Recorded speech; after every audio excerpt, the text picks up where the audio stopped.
There's another sign tonight of growth in the New River Valley. More than 800 additional IT jobs are expected to arrive in the next year and a half.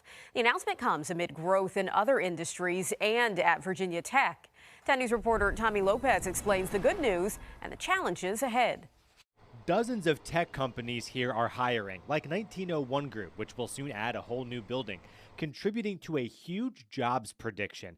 801 more jobs in IT in the New River Valley in the next 18 months. That's what the nonprofit Valleys Innovation Council is projecting in a new study released today. Wendy Pinnell says she's the poster child for successful hiring. The tech company Osmo in Blacksburg convinced her and her family to move here earlier this year. And the area is just gorgeous. I mean, every season of this area. In the schools, nothing but good things about the schools. In fact, I think it's a battle between the regions on whose school is the best. While a student at Virginia Tech years ago, she never could have imagined that the landscape would change and her career would take her back here.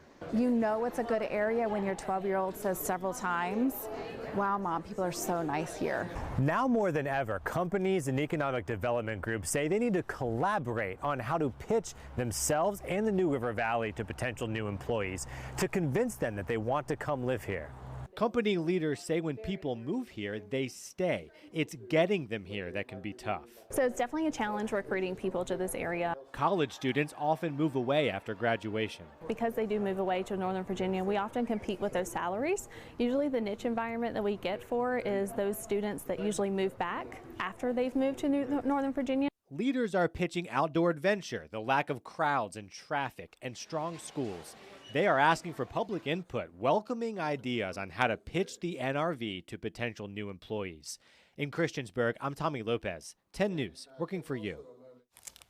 And the nonprofit behind the survey says the Roanoke area is also growing in the tech field. And between the New River and Roanoke valleys, more than 1,200 IT jobs are expected to be available in total in the next year and a half.